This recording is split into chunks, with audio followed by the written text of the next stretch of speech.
everybody, let's go ahead and get started on our practice page for Topic 9, Lesson 7. This lesson focuses on problem-solving strategies. So we're going to both draw a picture and write an equation to solve these problems. I'm also going to introduce a little bit of algebra for you for an extra challenge. And we're also going to talk about making an IQ chart because you do problems 4 and 5 all on your own. Let's talk about 5 for a second because this is a writing one. And I'm not trying to offend you guys, but you are a little bit, you kind of like to slack on the writing questions. And I want to encourage you to write full, complete sentences with math vocabulary words in them. Don't be a slacker. In solving the fraction equation, John added the numerators, meaning top numbers. John added the numerators of several fractions with unlike denominators. What should he have done first? Okay, so we can assume that John messed this up. He did it wrong. That's okay. Everybody makes mistakes. You guys explain in a sentence what he did wrong and how he should fix it. That's another good way that you can organize information if you need to. Okay, so let's get started with problem 1. Jamie bought 5/8 pounds of wheat flour, so less than a whole pound, less than 1 whole pound. That looks really weird the way I highlighted that. 5/8, okay, there we go. And then he also bought 1/4 of a pound, or 1/4 pound of white flour. How much flour did he buy? Does this sound like addition or subtraction to you?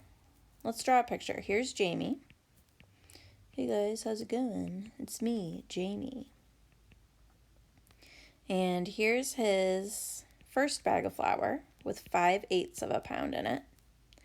And then he bought another bag of flour, and this one had a lot less. This one only had 1/4 pound of flour, or 1/4 pound of a flour.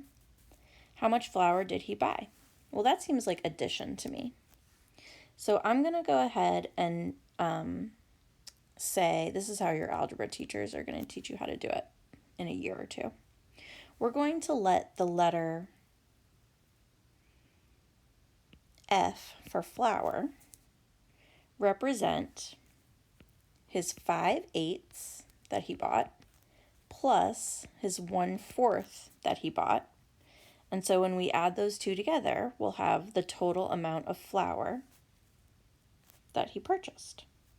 So step 1 is going to be to convert these so that they are like fractions, meaning we need to have the same common denominator. We're going to find the least common multiple for 4 and 8, which is really easy because all I have to do is just skip count by 4 one time. So 5/8 can stay the same. 1/4 is going to change to 2 out of 8. And when I add those two together, I'll know how much flour he has. 7/8 of a pound of flour. Okay, so the F represents the total amount of flour that he bought. There's your little taste of algebra for the day.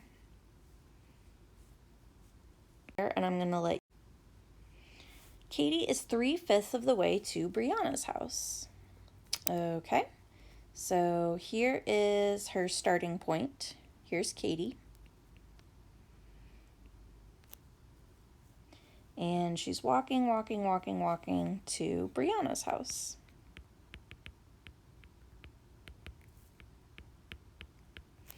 Okay, so actually we're going to move little Katie here.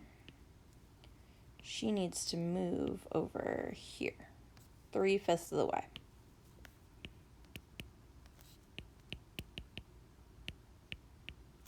But then we have Larry, so this is Katie. Let's give her a dress, just so we're clear. Katie. Then we have Larry, and he is 7/10 of the way to Brianna's house. How much closer to Brianna's house is Larry? So Larry's got to be, it tells us that he is closer, so I'll take their word for it. 7/10 of the way there. Larry.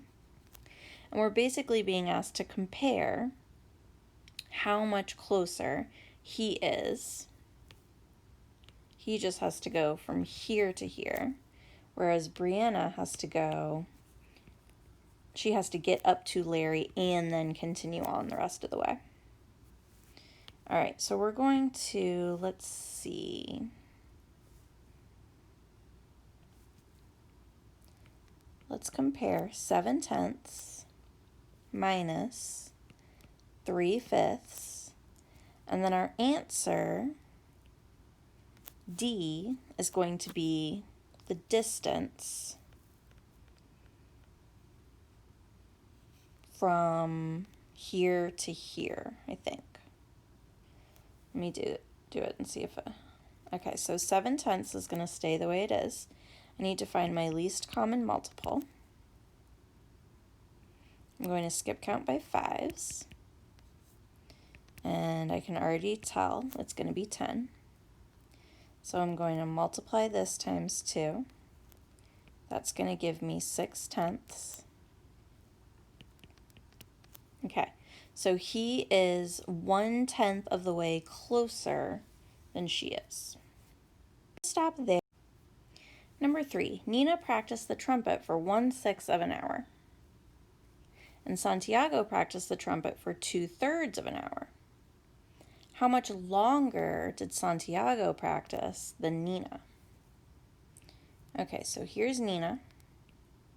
She's practicing her instrument. She only practiced for 1/6 of an hour, which I can tell you right now is 10 minutes. Because if you take your 60 minutes and divide it into 6 equal pieces, that's going to give you 10 minutes in each 6. So not very long. Okay, and now here's Santiago. He's a little bit more dedicated, maybe. He practiced for 2/3 of an hour, which if you take your 60 minutes and divide it into 3 equal pieces, that's 20 minutes per third. And he practiced for 2/3 of an hour, so that tells me that he practiced for 40 minutes. Okay, but it doesn't really ask us about any of that. That was just for funsies.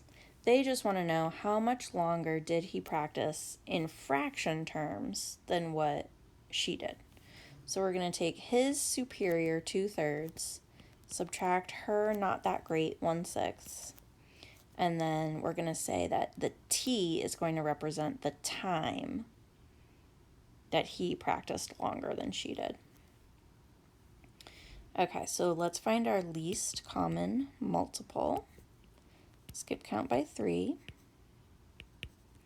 Skip count by 6, but I can pretty much just stop there.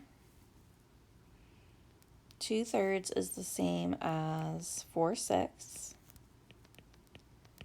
And that gives me 3/6. Okay, now if you're watching this video and thinking to yourself, gosh, Miss Lynn, you are just going way too fast, my answer to that is you should be pausing and doing your own work. Pause the video, do your own work, and compare with what I'm showing you. Okay, so I'm going to start making my videos hopefully go a little bit snappier, but I want you to adjust for that by pause me whenever I'm going too fast, and if you just need to catch up, just pause the video and then press play again when you're ready to double check your answer with what I have. Okay.